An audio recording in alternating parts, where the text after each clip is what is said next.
میرے محترم بھائیوں اور دوستوں، کبھی آپ نے غور کیا ہے کہ قیامت کا منظر کیسا ہوگا؟ وہ قیامت جس کا آنا طے ہے، جس کے آنے کی خبر اللہ کے آخری نبی حضرت محمد صلی اللہ علیہ وسلم دے چکے ہیں۔ کیا آپ نے کبھی غور کیا ہے کہ وہ دن کیسا ہوگا؟ قیامت کی شام کیسی ہوگی؟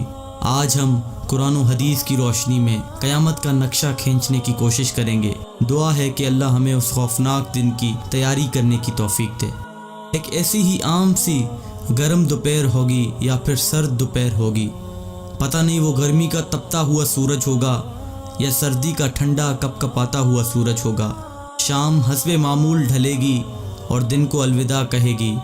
دن اور رات حسب معمول یہ کہہ کر جدا ہوں گے کہ کل پھر ملیں گے۔ پرندے گھونسلوں کی طرف حسب دستور لوٹیں گے۔ تاجر اپنی ترتیب پر اپنے گھروں کو لوٹیں گے۔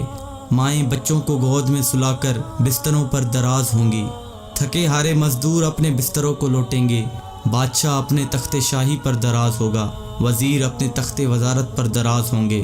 پولیس والے اپنی چوکیوں پر پہرا دیتے دیتے یہ سوچ کر اونگ رہے ہوں گے کہ کب صبح ہوگی اور میری ڈیوٹی تبدیل ہوگی اور دوسرا حوالدار آ کے ڈیوٹی دے گا۔ رات کو کسی گھر میں مہندی لگ رہی ہوگی کہ صبح بارات آنی ہے، اور کسی گھر میں بارات آ چکی ہوگی اور اگلی صبح ولیمہ ہوگا۔ کہیں پہ رات کو دکان مکمل ہوئی ہوگی اور صبح کو دکان کا افتتاح ہونا ہوگا۔ کسی کا رات کو گھر مکمل ہوا ہوگا اور صبح نئے گھر میں منتقل ہونا ہوگا۔ یہ ساری حسب معمول کی وہ باتیں ہیں جو آج کے دن بھی کسی نہ کسی جگہ ہو رہی ہوں گی، اور قیامت سے پہلے کی شام بھی بالکل عام سی شام ہوگی۔ ایسی ہی ایک شام آئے گی، ہولے ہولے اور دھیرے دھیرے آئے گی اور پھر سارے عالم پہ چھا جائے گی۔ پھر سورج اسی طرح حسب دستور اپنے چہرے سے نقاب ہٹائے گا اور عالم سے اندھیرے کو جدا کر دے گا۔ کوے آنکھیں کھولیں گے، مرغے اذان دیں گے، بلبل کا نغمہ ہوگا، کوئل کی کوکو ہوگی، چڑیوں کی چہچہاہٹ ہوگی، جھرنے اسی طرح اپنے پانی کے ساتھ بہہ رہے ہوں گے، دریاؤں میں طغیانی حسب دستور ہوگی، سمندر میں موجوں کی اٹکیلیاں حسب دستور ہوں گی، سبزی لینے والے صبح صبح سبزی منڈی کو جا رہے ہوں گے اور کام کاج والے گاڑیوں کے اڈے کی طرف جا رہے ہوں گے، ڈرائیور اپنی گاڑیاں ٹھیک کر رہے ہوں گے، مائیں بچوں کو اسکول کے لیے تیار کر رہی ہوں گی، کوئی مکھن کا پیڑا نکال رہی ہوگی تو کوئی ڈبل روٹی پہ مکھن لگا رہی ہوگی اور کوئی پراٹھا توے پہ ڈالنے جا رہی ہوگی۔ حالی نے ہل کھیت میں ڈال دیا ہے، دکاندار نے دکان کھول لی ہے، گاہک نے آ کے قدم رکھا تو دکاندار نے مرحبا کہا۔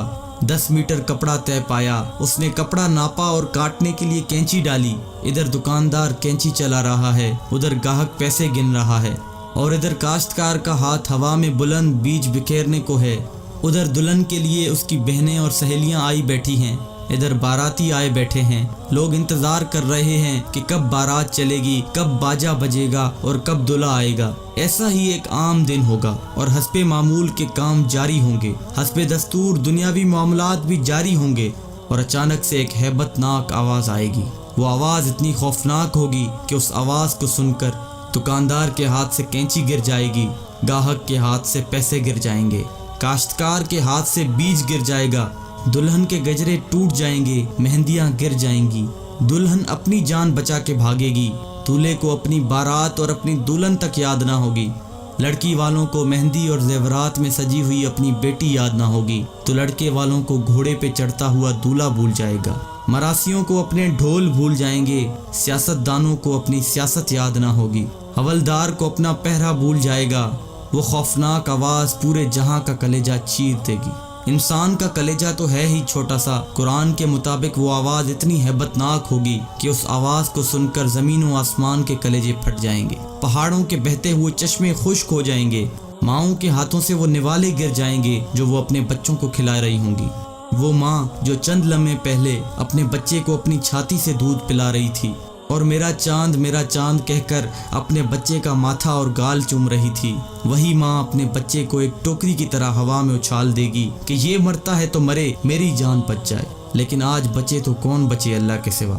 آج ہر شخص پر اتنا خوف طاری ہے کہ اسے بچوں کی پکار نہیں سنائی دے رہی۔ آج دھرتی پر مسلمان کوئی نہیں ہوگا۔ یہ اللہ کا شکر ہے کہ قیامت صرف کافروں کے لیے ہے، مسلمان کوئی نہیں ہوگا۔